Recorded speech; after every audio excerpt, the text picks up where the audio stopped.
Hello, everybody. Thank you so much for inviting me. I'm so happy to be here. Thank you so much for the First Unitarian Society of Denver and for everybody who's present here today. I'm really excited to meet you and to hear your thoughts afterwards. We're going to start by explaining what we do as APN, the Arab Group for the Protection of Nature, and then dig deep onto the impact of settler colonialism and occupation on food security and on the environment. First of all, we're an independent green resistance movement. We were founded during the Second Intifada, and our purpose or mission is to enhance people's sovereignty over food and natural resources, particularly in areas that are impacted by settler colonialism, occupation, and conflict. We work on in three different areas. The first is rehabilitation. What we mean by that is agricultural work, supporting the agricultural sector in different countries, including Palestine, Jordan, and recently in Lebanon. The second area of work is influencing environmental and food policies on the global, regional, and national level through participating in different policy platforms. And the third area of work is raising the awareness of members of the community on food and environmental issues and try to mobilize them into the movement. So if we want to first define food sovereignty, there are many principles that are essential for the concept of food sovereignty, but the most crucial one is the ability to support communities to localize their food systems and to be able to produce as much of their food as possible. And that entails their control over their food systems and the resources of production of their food. And the concept of food sovereignty is really different and is carried by lots of movements globally. And it's different and it differs to food security, which is promoted by international organizations. Food security disregards the process of production. So it doesn't matter who and where the food is produced. It could be primarily coming from food imports or food aid. And it focuses or revolves around food availability and food access. So, on the other hand, food sovereignty really focuses on the process of production and who's producing the food. And only through localizing your food production, you're able to achieve political sovereignty. So food sovereignty brings you political sovereignty and independence. And it gives you resilience against all sorts of crises, be them economic, political, or health crises. On the other hand, being dependent and reliant on food imports and food aid makes you fragile and against all sorts of external forces. And we saw this very evidently in Gaza recently, how food was weaponized and Gazans had to resort to cultivating their own lands to be able to combat the famine.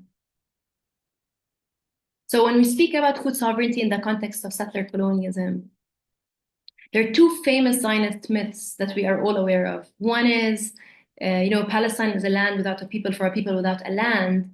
At the same time, Palestinians neglected their lands and caused its desertification.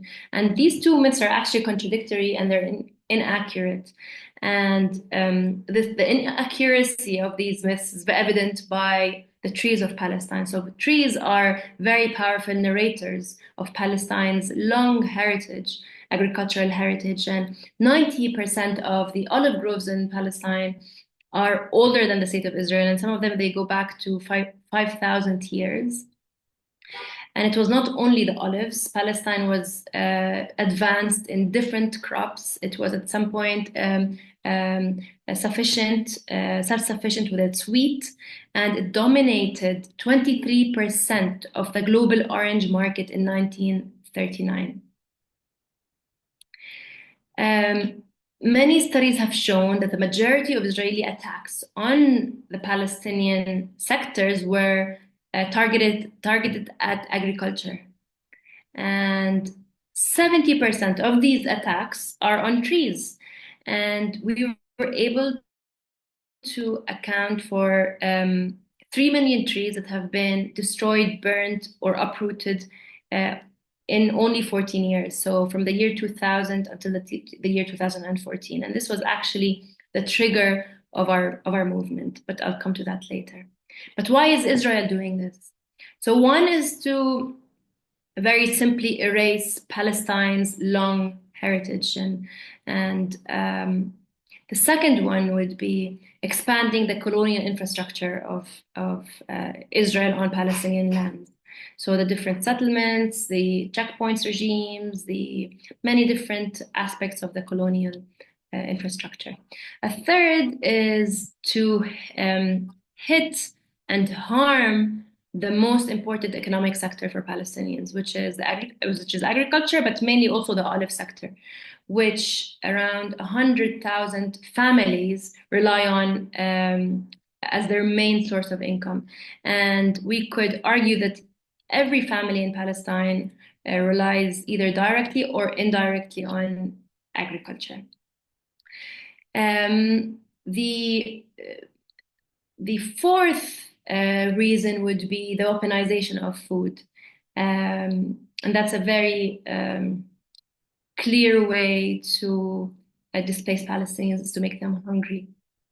Another element of why Israel systematically attacks the agricultural sector in Palestine is to create a marketplace for settler colonialism. So until they're able to completely ethnically cleanse Palestine, they want to create a reliant or a dependent economic sector. So, and actually now 75% of Palestinian imports, particularly agricultural imports, come from Israel. And even Palestinian exports go through go through Israel. So 80% of these exports serve the Israeli economy. And all of this systematic, weaponization of food and the agricultural sector in Palestine are facilitated by colonial laws. So before the formal establishment of Israel as a state, and during the pre-Nakba era, the British mandate played a very essential role in the dispossession of Palestinian lands. So they first sought, like they did in many of other areas in the world, to dismantle collective land tenure. And in our area, it's called mushah. For them, as you see in the quotation on the picture, they called it a striking instance of evil, which results from following the wishes of the people. So the first thing they did, they tried to dismantle collective land ownership, to be able to privatize Palestinian lands and create a land market for the first time that is able to be sold to Zionist individuals or Zionist organizations such as the Jewish National Fund. And they forced Palestinians into debt cycles in different ways and tactics to facilitate land confiscation. But with all of these, tactics, the Zionists were able to purchase only around 7% of the Palestinian land by 1948. But in these lands, they made sure to expel nearly all the Palestinian farmers or farmer tenants and workers. Then during the Nakba and afterwards, Israel had 3 main land laws that it's used or manipulated in order to facilitate land confiscation. So the first one was in 1950, the absentee property law, which usurped or stole the lands belonging to the Palestinians who became refugees. The second land law is called the Land Acquisition Law in 1953, where they expropriated lands under the pretext of, security or development purposes. And the third land law, which is the most essential or relevant to our work today, it's called the 1858 Ottoman Land Law, which they did not enact themselves. It was enacted during the Ottoman times in order to encourage cultivation in fallow lands. So the law had said that if the land is not cultivated for 3 years, then the state could take this land and give it to another farmer to encourage farming. And at that point, as I mentioned earlier, land was for everybody's use, and it was not private ownership that was dominating as a form of land tenure at that time. So, but the Israelis manipulated this law, and they said if we destroy or uproot the trees of Palestine or the orchards, or if the lands are kept fallow for 3 consecutive years, we're able to take this land and grant it to our settlement program or whatever colonial infrastructure they wanted. And with this law, they were able to confiscate over 40% of the land they confiscated in the West Bank. Here are some of the photos where you see the different types of lands they've destroyed or they've, these are in Falamia village before and after. Here you can see the settlement of Abu Ghnaim before and after, and then also the Shafat forest in Jerusalem before and after. And you can see how they try to change the ecological landscape of Palestine with a colonial landscape, and it's always, the settlements are always on top of mountains to for both security purposes but also for psychological purposes. One of the main tactics that Israel uses to expand its colonial, tactics or its colonial expansion is through using, to propagate themselves as a green, ethically environmental force in the region, and this is what we call as greenwashing, land theft in our opinion. So Israel has around 530 nature reserves across historic Palestine, and the purpose of these reserves is to appropriate indigenous lands. So there are 48 reserves in the West Bank. The majority of them are in Area C, and this is how lands in the West Bank was classified after the Oslo Accords. We can come to that later if somebody wants to learn more about this. And a large percent of these reserves overlap with settlements or with closed military areas. And these areas where reserves are used as a pretext, they criminalize Palestinian development and their agricultural work. And they are situated in areas where there has been a lot of cultural and agricultural activity for Palestinians. If we move on into the lands that were occupied in 1948, where Israel, the colonial state of Israel, is now formally establishes or recognizes itself. The Naqab is somewhere very important for us to learn. The Naqab, where the Palestinian indigenous Bedouins are residing, are confronted with colonial forests in order to displace them. And we probably heard of making the desert bloom, this very colonial, concept where native trees are being uprooted and replaced with invasive species. that are not suited for the local ecologies. And then many fires happen because of these invasive forests. And a lot of these forests are actually implemented by the Jewish National Fund, which had purchased vast amounts of land during the British Mandate and afterwards. And also, so these forests, they conceal around 182 Palestinian villages. And they are actually made possible through stealing and diverting water from the Jordan River in the north into the Sea of Galilee or Tabariya, which had caused also to dry up or almost dry up the Dead Sea. And it also really impacted the access to water in Jordan and in the entire area. And they've also been using this water not only to grow these invasive species, but also to put out the fires that they are causing. This is a very, eye-opening picture of how wildfires that has happened in these invasive forests revealed indigenous landscape in Jerusalem, the indigenous terracing of agricultural areas. Speaking a little bit more about how Israelis have used different tactics, they've also, in the 1950s, drained the swamps of Hule, which were wetlands, and they also claimed that these wetlands are malaria-ridden and unproductive, and they started draining them, and the impact was catastrophic on the biodiversity in the area. The species were extinct because of this act, and it had really, impacted the bird migration and other aspects.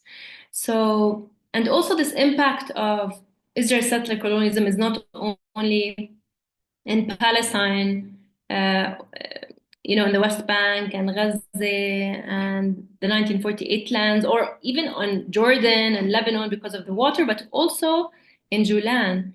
And here, Israel is using wind farms to confiscate as much land as possible and displace Syrian communities. So the plan is to set up or install 25 wind turbines across over 3.5 million square meters in order to build these wind turbines, which had threatened wildlife and caused many other problems for the Syrian communities there.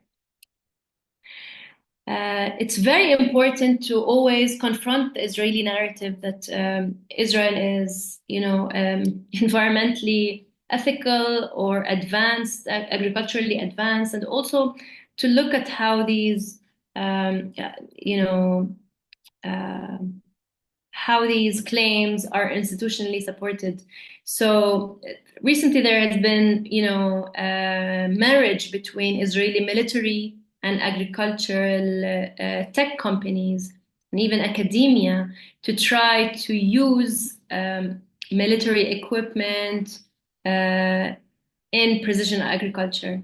So, for instance, Elbit and Emprest are using the tools that they use to terrorize Palestinians, but to also use it for drip irrigation and crop monitoring. So if we want to unveil the true face of colonialism, it's important to look at its impact on the green cover, the indigenous ecology of Palestine. And it goes further beyond water and trees, but also soil. So Israel has been building and setting up agrochemical factories in the West Bank. They have been moved due to judicial orders, Israeli judicial orders from the 1948 lands to the settlements in the West Bank and given incentives to open there because they are extremely toxic and harmful for people's health, and specifically respiratory, They cause respiratory problems and cancer. And we've published two reports about settlements that actually open or they function in the days where the wind goes towards Palestinian communities, but they close down in the days where the wind blows towards Israeli communities. And we've seen also the large-scale herbicide spraying in Gaza, but also in south of Lebanon 1 week ago, where they've been burning vast amounts of lands. And and also in Gaza had been witnessed that they've been stealing fertile soil. So there are different aspects to how settler colonialism weaponizes the environment and resources, natural resources. And when we speak about water, it's one of the most unfair, say, environmental crimes that Palestine has witnessed. And Israel really dominates over 80% of Palestine's overground and underground water. So and on average, as an Israeli settler has 4 times what a Palestinian has. And you find Palestinian communities without water at all next to settlements with swimming pools in the middle of summer. And the most, sad thing is that the Israelis don't even permit Palestinians to build water collection systems. So the rain is also controlled or occupied by Israel. And of course, Palestinians do that, but they get a lot of demolition orders. And, all these international organizations, when they speak about climate change and, climate justice, they overlook one of the world's most vulnerable communities or nations to climate risks. So Palestinians are forbidden to use their water, collect water, but also they're forbidden to use and access solar panels, and they get confiscated regularly. So they also occupy sunlight. And also there are many, many other issues they've done in Gaza before October 7th, such as opening the water gates during winter to flood Palestinian towns and villages. So in the context of all of this, which is very easy for one to become,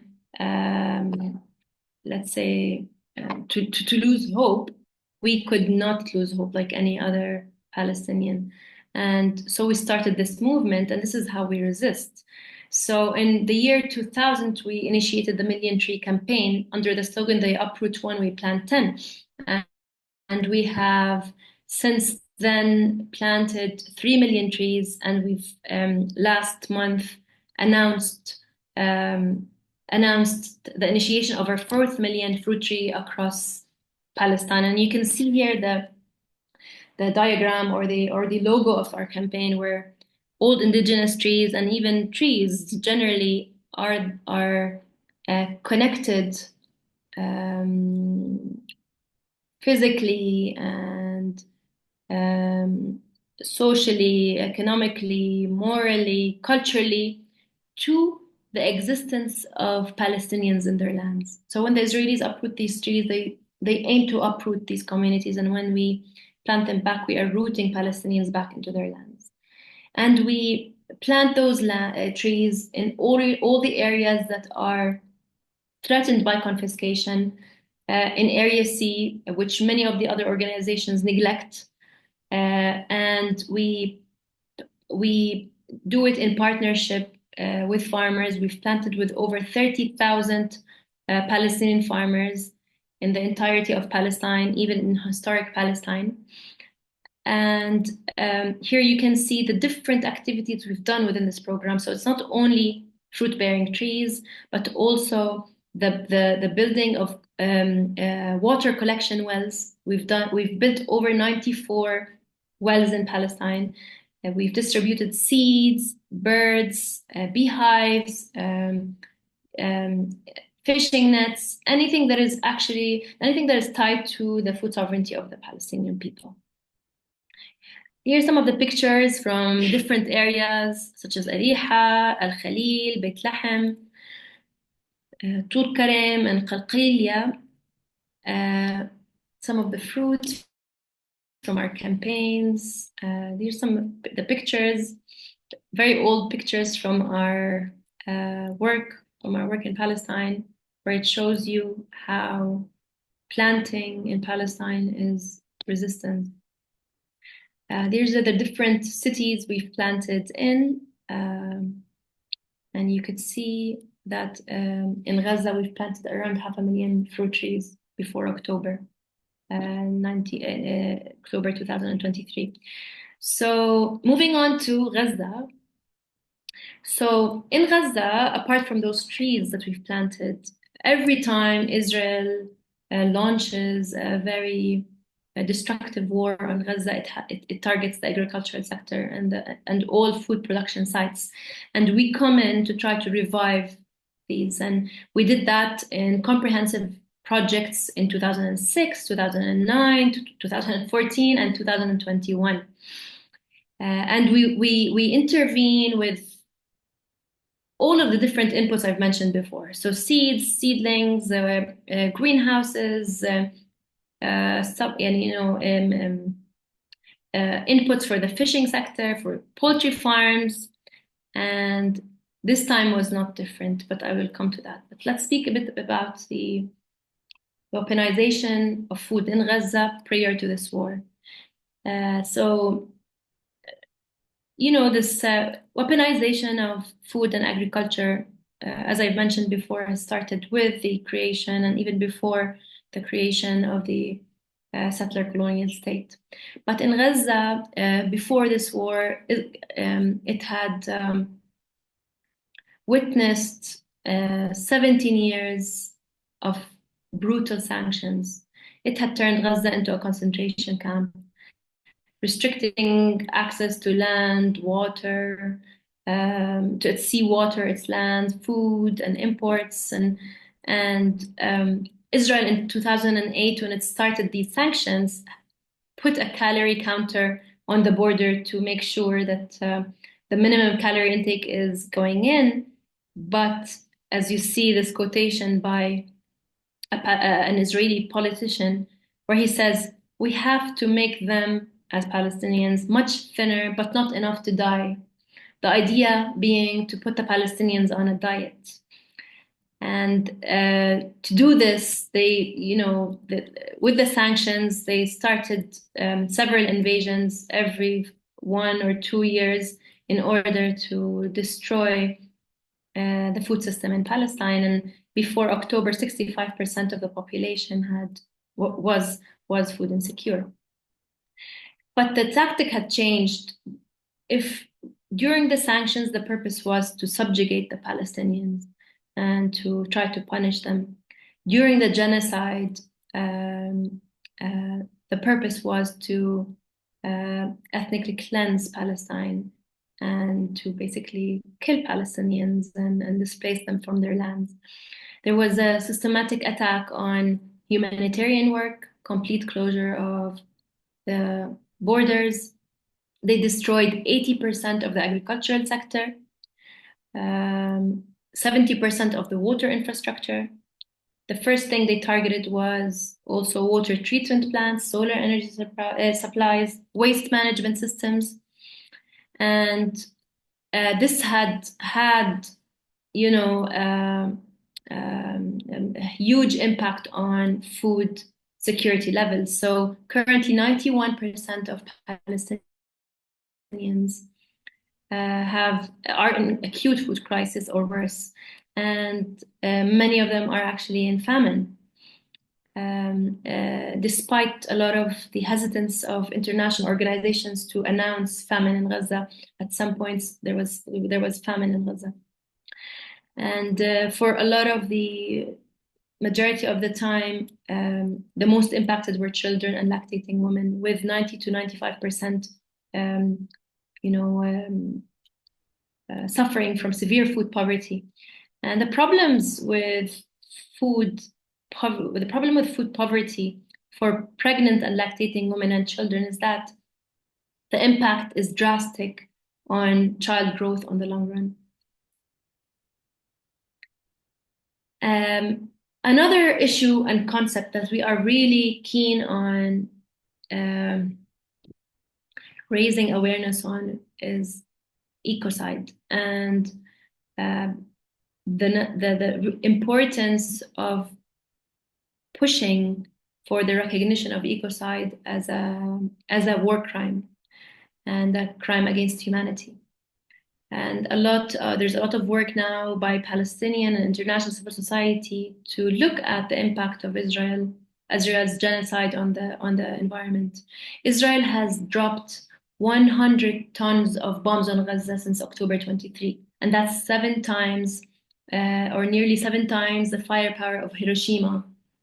They've used incendiary weapons that are then globally marketed as battle proven. And it's very important to hold these companies who are producing these weapons and also using or also selling them to other companies globally into account. Basically, it's very important to all trace which companies are then purchasing these weapons globally. The planet and animal life has been deliberately bombed, bulldozed, and sniped in Gaza. It had generated over 900,000 tons of toxic waste, including radioactive substances, which will impact not only Gaza, but the entire region. And it resulted also in 50 million tons of debris. So while all of this was happening, agriculture has always been sacred in Gaza and in the entirety of Palestine, but many farmers persevered and continued to cultivate their lands. And this is when in March of 2024, we realized that it's essential to support these farmers and support households in recultivating their lands because it had become a priority. And we decided to not stand by idly, and we started our Revive Gaza's Farmland campaign. In the midst of genocide and the sanctions on all inputs of production, we started our phase 1 of this project. We rehabilitated vegetable farms, greenhouse covers, and we distributed fishing nets and poultry. And I'll speak about numbers in a moment. And currently, we want to combine phase 1 with phase 2, which we introduce the cultivation or the recultivation of fruit trees, farm ponds, and irrigation systems. And then we go to phase 3, where we distribute beehives and we cultivate fodder seeds, and we try to get in support animal husbandry in Gaza. Where did we plant since March? Across Gaza's 5 governorates, so from the north to the center to the south. And actually, our cultivation of vegetables in the north was very crucial to the besieged communities in Jabalia and in Beit Lahia. And they were also very essential in reducing the prices of vegetables across Gaza. We cultivated all sorts of vegetables, tomatoes, aubergines, cucumbers. We also cultivated corn and onions and potatoes. We tried to cultivate also the crops that do not need cooking because there's no fuel, such as cabbage and cauliflower. Here you see some of the photos from the north and the center of Gaza. And we have a digital campaign which everybody can contribute to. The link is in front of you, and we can send it again in the chat box, where we say starvation is their weapon and agriculture is our resistance. So if you'd like to contribute to our campaign, we have so far planted 900 dunams of agricultural land across northern, central, and southern Gaza. reaching out to 380 farmers. We have rehabilitated over 17 greenhouses in the north of Gaza. During the genocide, we distributed fishing nets and poultry, and we started a project to revive water wells. Um, okay, so I would like to speak a little bit about our work in Jordan.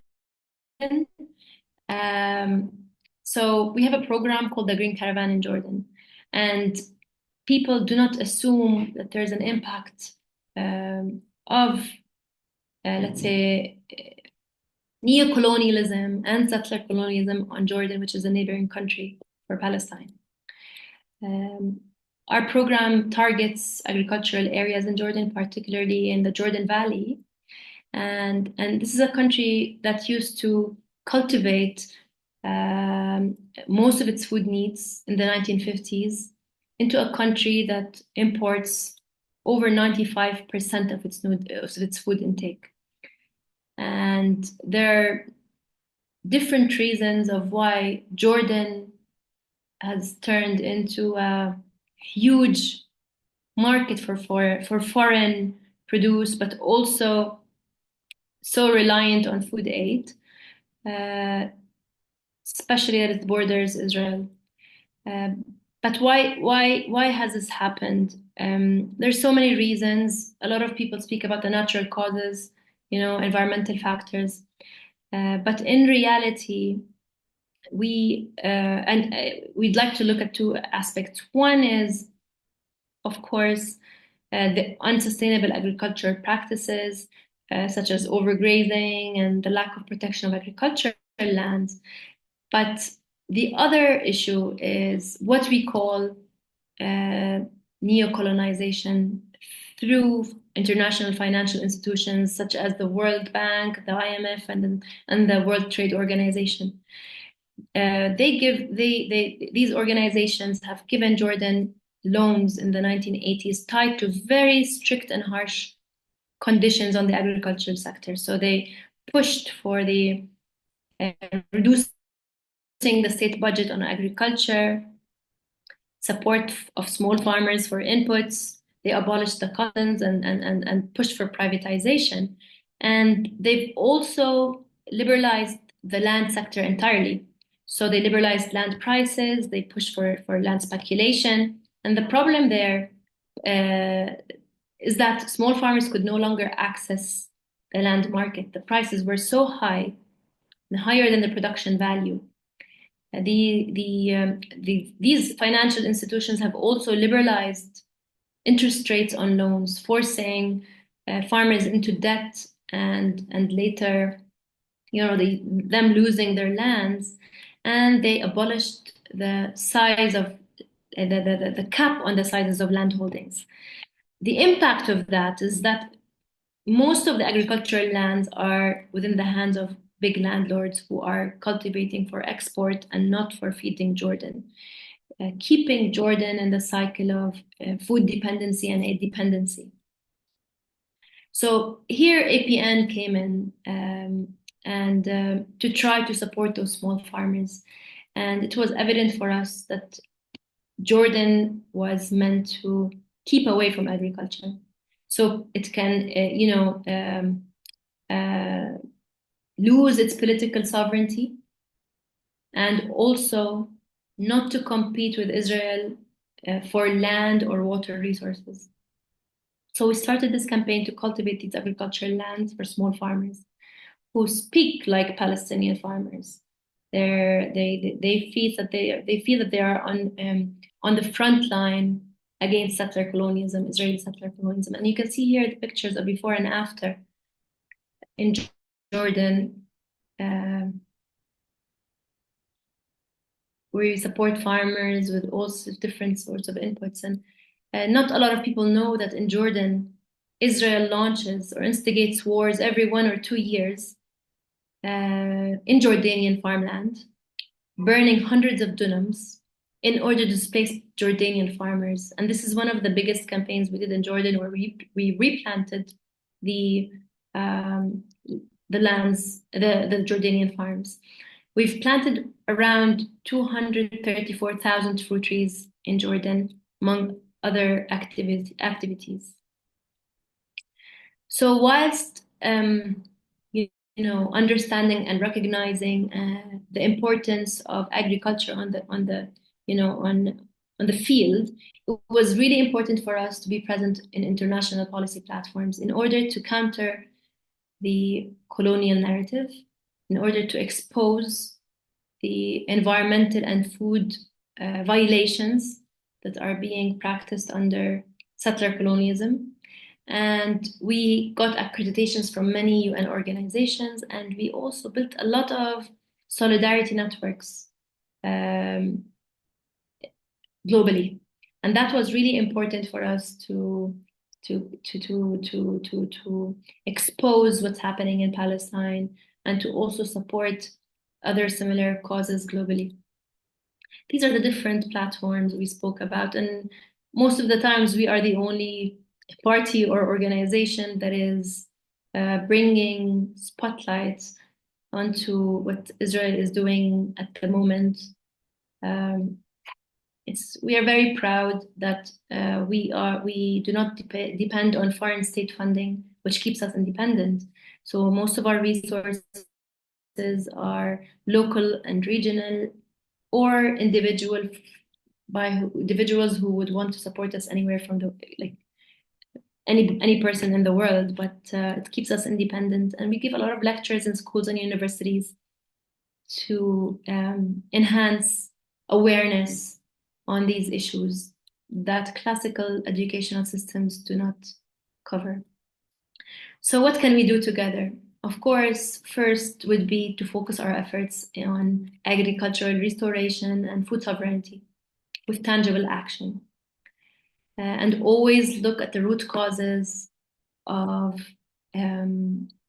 degradation, ecological degradation, and food insecurity in our areas. Try to integrate ecocide in the legal framework. And we always try to highlight our work in Gaza at the moment because it's one of the most essential things we're doing, and a campaign we've initiated to push for the entry of seeds into Gaza. It's still forbidden for seeds to enter into Gaza, even though there's a ceasefire now. And we're pushing to change that. And we always try to highlight, international law and extraterritorial obligations that are relevant to food security and the environment. And we are fully aware of the limitations of the international legal system and the international organizations. We make sure that we are not used by these structures, but rather use these structures to counter the narrative and expose. And we believe in resistance in all means, including legal means. And here there are many